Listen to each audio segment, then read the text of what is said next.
Un fin de año con muchos líos para el gobierno Petro. Paso por aquí para compartir con ustedes la columna que escribí para el periódico El País en su edición América Colombia.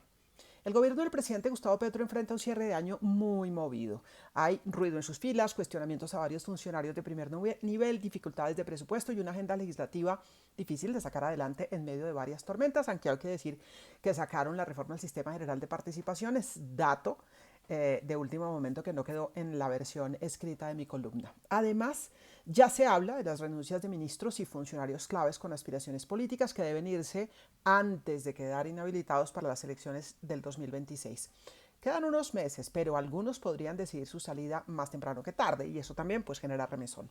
Las crisis no son nuevas en Colombia y menos en un gobierno que mantiene al país pues como en una permanente montaña rusa, lo decíamos desde el comienzo del gobierno.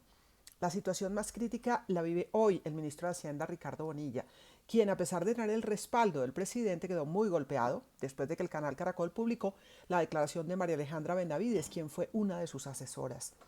Ella dice que por el ministro pasó toda la información sobre los contratos de la unidad de gestión de riesgo que se canalizaron para los socios de los congresistas en distintas regiones del país, que así garantizaron su voto para destrabar los cupos de endeudamiento. Un toma y dame. El ministro defiende su inocencia y dice que pudo haber cometido errores, pero no delitos. Mientras tanto, desde la oposición están pidiendo su renuncia. Los desafíos del manejo de las finanzas del país son muy grandes y enfrentarlos en medio de crisis política y judicial pues mina la capacidad de un ministro que hay que decirlo, también ha sabido capotear una economía tormentosa, pero que podría perder oxígeno para el trámite de la reforma tributaria presentada como ley de financiamiento que el gobierno califica como urgente y necesaria. Dicen en la política, desde que tengo memoria, que los ministros son fusibles, que sirven para ser cambiados cuando el gobierno lo requiera y tal vez al presidente le convendría que el ministro Bonilla se defendiera de las acusaciones en su contra desde fuera del gobierno. Eso no significa negar sus derechos ni declararlo culpable, se debe garantizar el debido proceso y en ese marco debe tener la oportunidad de dar las explicaciones a la justicia. Corresponde a Fiscalía, jueces y Corte Suprema de Justicia establecer hasta dónde llega la gestión de un congresista por contratos para su región ante el gobierno nacional, cosa que es muy frecuente, y cuando comienza la corrupción para comprar votos.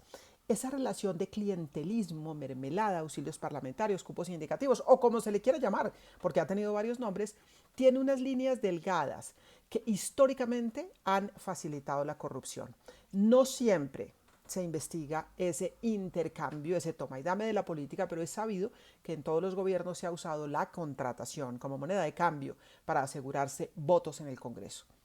La justicia dirá, en este caso, hasta dónde llegan las responsabilidades y quiénes deben pagar. En el mediano y largo plazo no sobraría una conversación seria y de fondo sobre la forma de tramitar los recursos del Estado. La transparencia total debería ser una condición necesaria. Y hago paréntesis porque fíjense ustedes, al aprobarse precisamente la reforma al sistema nacional de participación, pues se entra a hablar de cómo se manejan los recursos del Estado a nivel nacional y a nivel regional. Eso, por supuesto, tiene sus más y sus menos. Vamos a estar leyendo con cuidado todo el tema para hablar sobre ese asunto, pero quería subrayar que precisamente va en ese sentido también, en la manera como se tramitan los recursos del Estado en lo regional y en lo nacional. Los cuestionamientos al ministro Bonilla se suman a los que tiene el presidente de Ecopetrol, Ricardo Roa. Sus explicaciones no acaban de satisfacer los interrogantes en torno a sus negocios particulares y la posible intervención de su pareja en asuntos de la empresa. El presidente Petro, como han hecho otros mandatarios, sostiene a sus funcionarios. Como Bonilla y Roa también tienen el respaldo Laura Sarabia y Armando Benedetti, a pesar de los escándalos en los que han estado envueltos. El regreso de este último, de Benedetti, al país generó incluso rebelión de un grupo de ministros. La verdad, yo creo que es sano que haya disenso en un gobierno. Ojalá el presidente escuchara más a quienes lo cuestionan, porque a veces lo que ha hecho es sacarlos del gabinete. Varios periodistas han publicado detalles de esa rebelión ministerial y dicen que el presidente les habría dado explicaciones en una reunión. Pues bien, yo creo que esas explicaciones sobre un dirigente político que tiene tantas dudas encima no se deberían dar en privado, sino en público, porque el país tiene derecho a conocer más sobre las personas a las que se les paga con dineros públicos. No son gratuitos los cuestionamientos a Benedetti.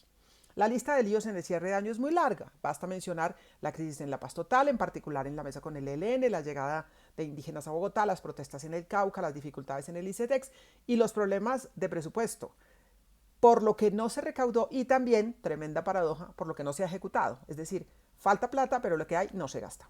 Es raro. Todo esto mientras avanza el tercer año de gobierno, el último en el cual hay chance de concretar planes, porque el cuarto año pues es de campaña y en esta ocasión se anticipó con todo lo que implica en pérdida de gobernabilidad. Las denuncias de corrupción, las peleas internas, la falta de gerencia, los funcionarios cuestionados, una dura oposición, un debate pobre, hay que decirlo, un debate público pobre y cargado de mucha desinformación, tienen al país en medio de una enrarecida Navidad. El gobierno podría mover su agenda, mostrar sus resultados que los tiene, abrir los debates necesarios y cerrar los debates que no sirven. Pero en el fondo de todo el panorama tenemos el estilo confrontacional de un presidente que no acaba de entender su papel. Le corresponde al presidente resolver problemas y no aumentarlos. En cualquier caso, los escándalos se inflan y desinflan, se reencauchan y a veces se silencian. Los villancicos y el cierre del Congreso seguramente calmarán las aguas. Por unos días, porque en el 2025 viene la campaña con todo. Si les ha parecido interesante el comentario, los invito a compartir, los invito a que me acompañen los lunes en Contexto y Opinión, grabamos a las 6 de la tarde y como les digo siempre, mil y mil gracias por estar ahí.